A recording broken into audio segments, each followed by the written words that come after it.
There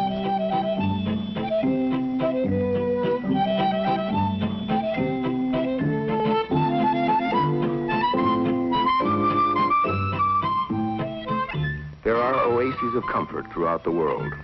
However, the Earth offers few pleasures for most of its inhabitants. For his 10,000 years of grubbing a living off the planet, man has found life for the most part to be cruel. Disenchantment abounds, fatigue, hunger, and cold. However, nature, almost as an afterthought, softened her terms. She sprinkled the harsh earth with a variety of plants, each offering momentary escape, a passport from reality. Their protective effects have been known since the time of the ancients.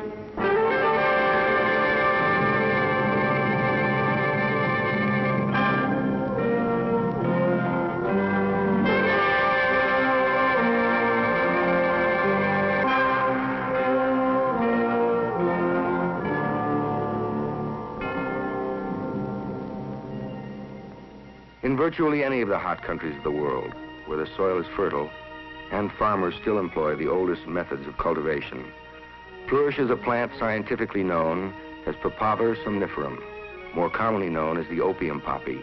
Its pods contain a milky fluid that for centuries provided the raw material for one of the most demoralizing and dissipating vices in the world. Known as far back as 4000 BC, use of opium historically centered on the Mediterranean. Eventually, Arab and Persian traders introduced the mystic wonders of the poppy to all the communities with whom they bartered. By the 16th century, India was cultivating it. In the 17th century, China discovered the euphoric delights that came from smoking it. Opium dens, set back in sinister alleys, flourished throughout the Far East. Even though millions of Chinese were thrust into moral and physical degradation, the use of opium was actually romanticized in literature by Edgar Allan Poe, Thomas de Quincey, and Samuel Taylor Coleridge, all brilliant writers, and each an opium taker. Its use had become such a problem in China that the emperor issued edict after edict forbidding its import. In spite of this, in the 1800s, British and American sea captains bought shiploads of opium at the great auctions in Calcutta and traded them illicitly at Chinese seaports. Then the emperor cracked down. In 1838, in one haul, he confiscated $6 million worth of opium from the British ships at Canton. England retaliated with a naval squadron, and the notorious opium wars were on. Although she would be censured in the eyes of the world, the war enabled Britain to force a treaty, giving her the greatest port in the Far East, Hong Kong.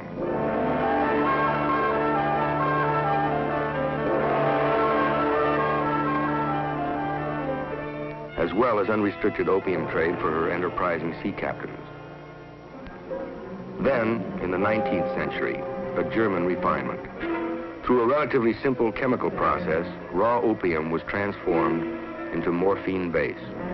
In 1898, another refinement from Germany. From morphine base came the derivative, heroin. It took at least 60 centuries to bring poppy's euphoric effects from the cradle of civilization all the way to the opium pipes in Canton. But within only a few decades, modern science was able to funnel the poppy's impact straight into the central nervous system in one cool blast. Today, thousands of prisons and hospitals all over the world are crowded with patients who have experimented with the poppy's final derivative and who have become addicted to it. Its astronomical profits on the street corners of the Ginza in Tokyo, the Piccadilly Circus in London, and the Great White Way in New York have made it the world's #1 illicit commodity.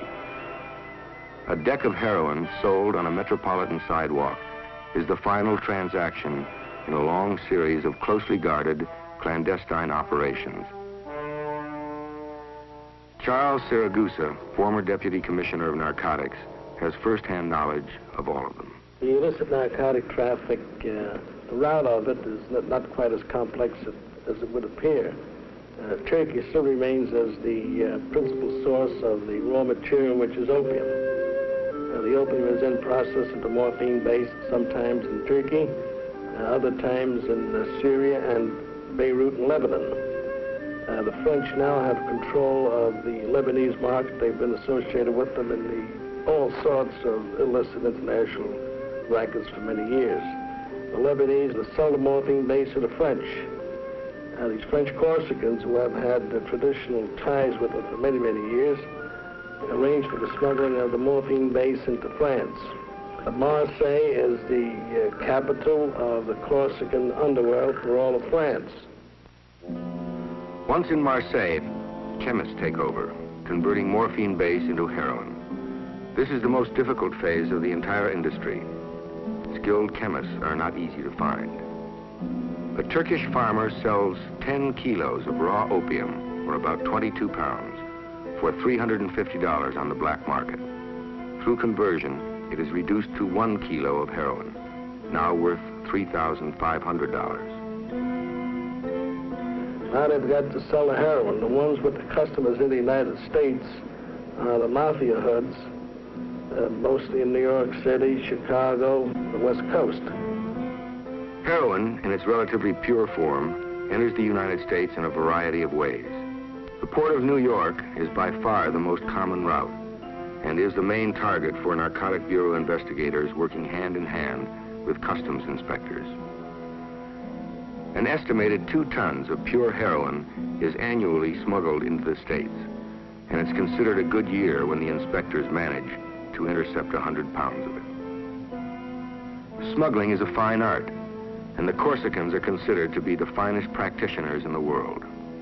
Today, the automobile is a favorite hiding place, and there is hardly a part of the chassis or body that is not, at one time or another, offered concealment for big heroin shipments. A second major port of entry into the United States is the Mexican border. This is the main entrance for illicit marijuana shipments, but a good supply of heroin slips through as well. We are in our vault in which all the marijuana and heroin which is seized is stored until the criminal case against the defendants is terminated by federal court action. This contraband is concealed in most ingenious ways, in vehicles and on persons. In fact, you can name a place that you feel contraband could be concealed, and I can cite you an instance where we have found it there. Some months ago, we encountered a young fellow entering the United States from Mexico eating an ice cream cone. A search revealed that he had an ounce of heroin concealed in the ice cream cone. In this area, we also have a number of yachts, some 5,000 private yachts based in this area, all of which have the facility or capability of going to Mexican waters. This poses quite a threat, as do the increasing number of private aircraft crossing the international boundaries.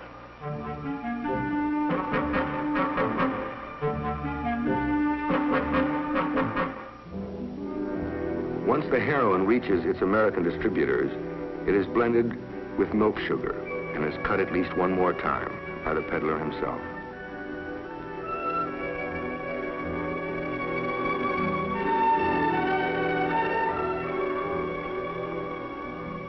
The heroin strength is now only 5%, normal for the retail market. Each packet or deck will sell for $5. Thus, the original 22 pounds of raw opium, sold by a Turkish farmer for $350, is eventually worth on the sidewalks of Manhattan over $410,000, and in a panic, $500,000.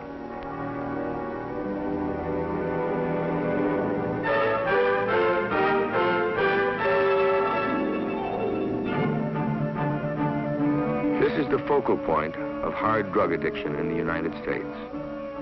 The urban ghettos house nearly 3/4 of the hardcore addicts, with New York's teeming slums far out in front. The traffic starts in Manhattan. It's more readily obtainable in Manhattan, especially in the Harlem area, up around Lexington Avenue, from about 97th to around 135th Street, 116th Street, running east to west completely, 125th Street, and so many other spots. Probably take me all day to name them all. America's known heroin population of over 60,000 collectively shoots nearly 2 tons of opiates a year. More than half live within the tenement shadows of Harlem and the Bronx. When I first came to East Harlem in 1948, it was primarily a large Italian and Puerto Rican community. For our part, as far as the kids or the adolescents were concerned, it was constant warfare. There were many, many gangs. And it might be said that gangs were the main problem in East Harlem then. There was much bloodshed, and the ironic thing is that the only thing that united Italians and Puerto Ricans together was the use of drugs. For the ghetto dweller, heroin is a desperate bid for freedom, an escape from the despair of the tenement prison. After getting married, sort of couldn't meet up with the responsibilities that I had taken on, and sort of felt the need to escape from these. My first marriage, I've been married twice, has only lasted about 4 years, with continuously using drugs. I had 2 children. Right after my first marriage broke up, I was immediately married again. In fact, my first marriage broke up through meeting this other woman. I went along for about 8 months not using drugs, and finally I come back to getting the feelings of, you know, trying to escape again. And I started using drugs 8 months after my second marriage. I feel that the main problem in the city at the time is environment. I would say that the good majority of the people that go on to heroin go on it as a result of their environment. The people they know, their friends, the ready availability to obtain it, and so forth. I started to use it. I started to sniff it just to be part of the group. I started to use it while I was in school. And one day I woke up and I was addicted. You know, I woke up and I was very sick, and I didn't know what was bringing it about. But I did find out that as soon as I took some heroin through my nose, I got well. I felt normal. And once a fellow is on heroin, it may be years before he realizes or wants to admit to himself that he is indeed a junkie and that he is in need of help. A fellow can start on narcotics, I would say, at any age, really, of course, and within a matter of 3 to 6 months, starting out at about $4 or $6 a day, he can work his way up to a $100 a day habit. I was using about over $100 a day. Everything I would get was to go through my arms. The Harrison Act of 1914, strengthened by a series of Treasury Department regulations, is the basic law restricting production and distribution of narcotics. Although the law does not refer to the addict himself, the implicit premise is that addiction is willful indulgence, meriting punishment. I feel that the people living in the metropolitan area are arrested more frequently and exposed to arrest, and the possibility of being jailed much more than the people in suburban areas, for the simple reason that a good majority of them, the majority of them, come from poverty homes. They don't have, in most cases, money for proper legal aid, although the city will provide them with some. What about you? Do you stuff? Let me see what you look like. What are you doing with the needle in your hand then? Possession alone is sufficient evidence for conviction. Users anticipating raids frequently conceal their day's supply in a toy balloon, keeping it in their mouth. If apprehended, they swallow the evidence, knowing that they can retrieve it later.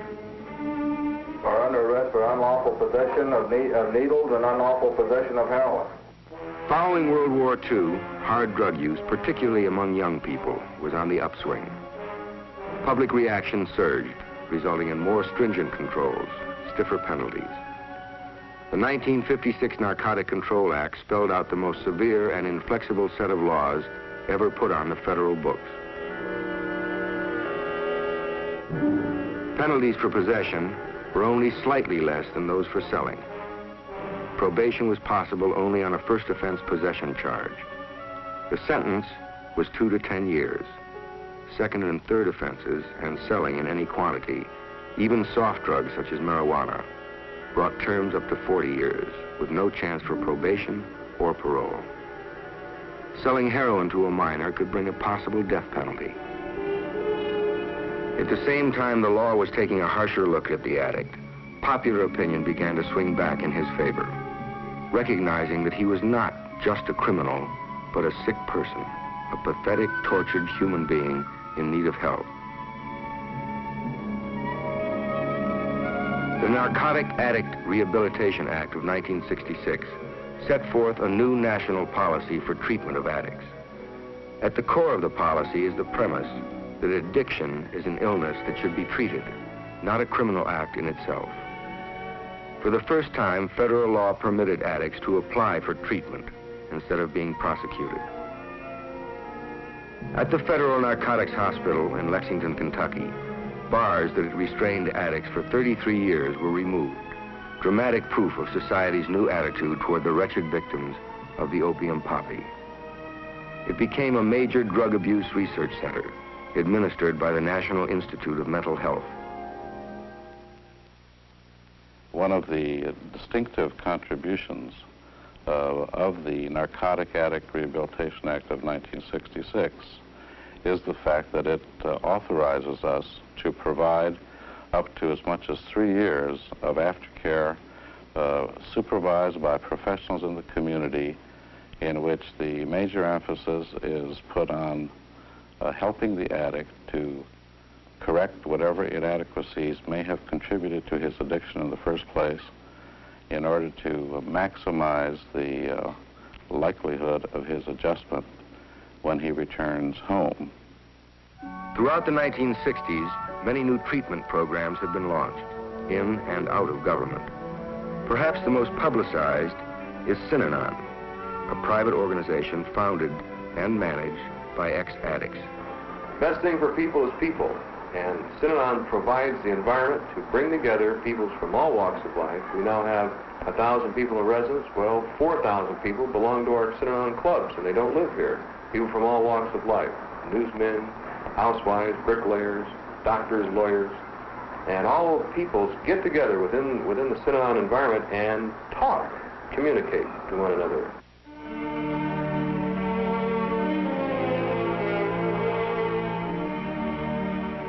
Some programs take their philosophy right to the center of the action, in the ghettos where drug abuse is rampant. Exodus House. Here, ex-addicts who have begun to remake their lives work closely with narcotic patients, right in the community where the drugs are pushed and used. Daytop Village is typical of the halfway house concept, where the addict is slowly eased back into society, one step at a time. In community extension projects like SPAN, the addict meets with citizens on the outside. He holds frank discussions with them on a group basis. When he returns to his community, he is more than just a law-abiding taxpayer. He is a civic leader, a doer, an activist. The drug problem, in all its complex facets, is a challenge to everyone. We are all potential drug takers, if not heroin, then tranquilizers, stimulants, sleeping pills, and alcohol. Even if we live in the country's finest communities, our children, at this moment, may be experimenting with marijuana, hallucinogenics, amphetamines. Tight laws and stiff penalties are not the answer.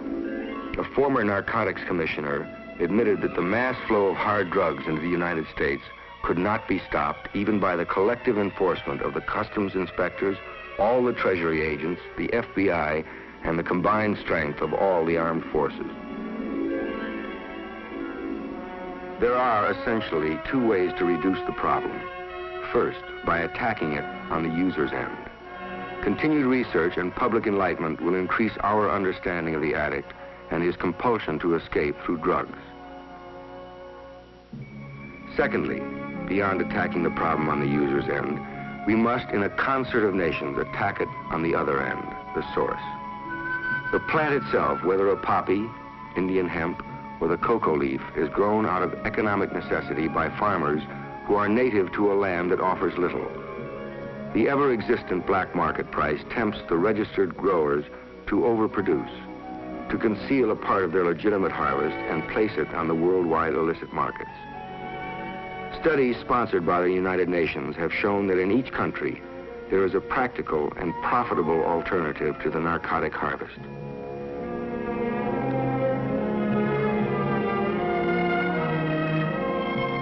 In the region of Baalbek, Lebanon, where 90% of the land was once planted with cannabis or marijuana, now grow commercial crops that benefit rather than destroy. Nature's strange gifts, which Thomas de Quincey called the abyss of divine enjoyment, have been with us for 60 centuries. But only in the last 60 years have we released the truly lethal derivatives.